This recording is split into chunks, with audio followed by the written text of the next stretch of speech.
Dnes sa ponoríme do cesty jednoduchého drevorúbača, ktorý zápasil s alkoholizmom a do hlbokého vplyvu, ktorý mal Páter Pio na jeho život. Zostaňte naladení a vypočujte si tento príbeh.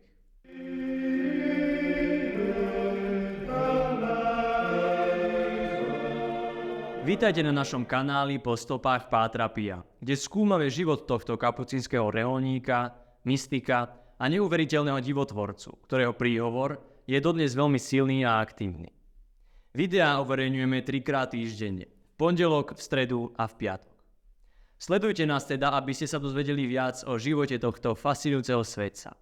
A budete prekvapení, keď zistíte, čo všetko môže urobiť pre vás alebo pre vašich blízkych orodovanie Pátra Pia. Teodoro Grossrubácher, drevorúbač z krásnych Dolomitov v severnom Taliansku, sa v januári 1967 vydal na cestu, ktorá navždy zmenila jeho život. S jediným cieľom San Giovanni Rotondo, kde býval Páter Pio, vyrazil zo svojho rodného mestečka Selva de Val Gardena, plný nádeje a nervózneho očakávania. Keď Teodoro vstúpil do spovednice, obťažkaný nepokojným svedomím, vylieval svoje vyznania a odhaľoval Pátrovi Piovi svoje zápasy. Okrem iných hriechov sa priznal, že stratil kontrolu nad svojim jazykom, a to tak pri styku so zvieratami, ako aj počas návštev miestneho baru. Páter Pio sa opýtal, koľkokrát sa to stalo? Teodorovi sa chvel hlas neistotou. Keď koktal, neviem, nepamätal si. V tej chvíli Páter Pio náhle prerušil spoveď a rázne rozkázal, odíď, ty nešťastná duša. Páter Pio mohol vyhodením Teodora zo spovednice ľahko vyvolať zúrivé emócie, tak ako to urobilo s mnohými inými, ktorým sa dostalo takéhoto zaobchádzania. Ale tu je tá zaujímavá časť. Teodoro reagoval úplne inak. Namiesto toho, aby ho naplnil hnev, pocítil ohromnú túžbu a hlbokú potrebu po očiach a slovách Pátra Pia. A tak sa po 10 mesiacoch, 16. novembra toho istého roku, opäť ocitol v sakristii a túžil pozdraviť Pátra Pia. Hneď ako na ňoho svätý muž pozrel, bez toho, aby Teodoro povedal čo i len slovo, sa ho Páter Pio spýtal. Kedy si odišiel z tvojho mesta?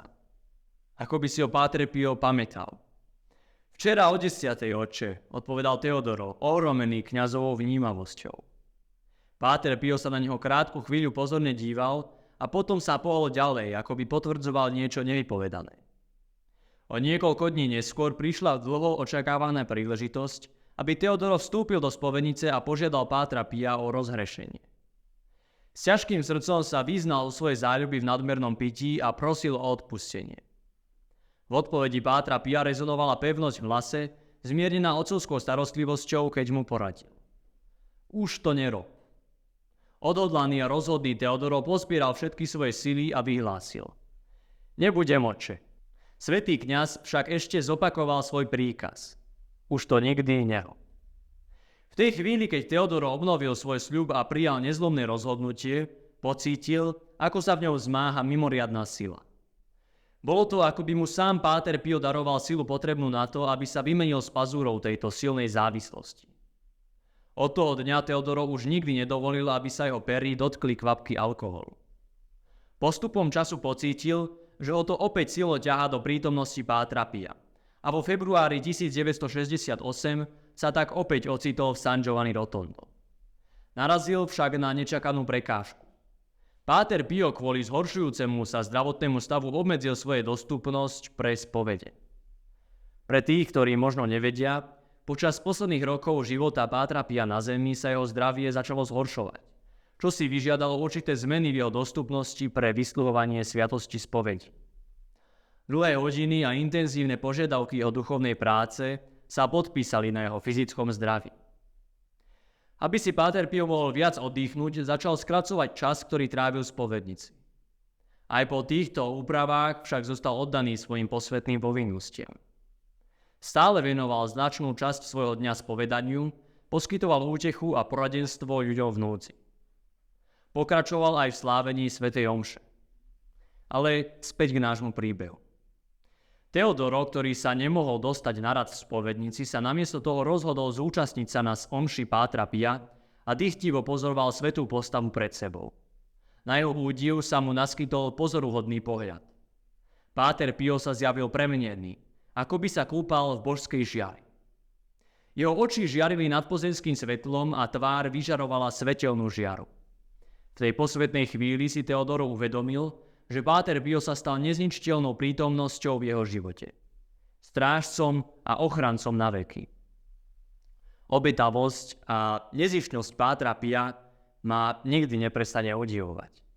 Napriek tomu, že čelil zhoršujúcemu sa zdraviu, pokračoval v službe druhým až do posledného dychu a nikdy ani len neuvažoval o odchode do dôchodku. Je to skutočný dôkaz jeho neuveriteľnej lásky k ľudstvu a oddanosti svojmu poslaniu. V Jakubovom liste v 4. kapitole sa píše: Priblížte sa k Bohu a On sa priblíži k vám. V tomto zmysle je potrebné, aby ste sa priblížili k Bohu. Je to nádherný prísľub, ktorý zdôrazňuje premiňajúcu silu úprimného a odhodlaného hľadania Boha. Stačí sa pozrieť na Teodorov život ako na príklad.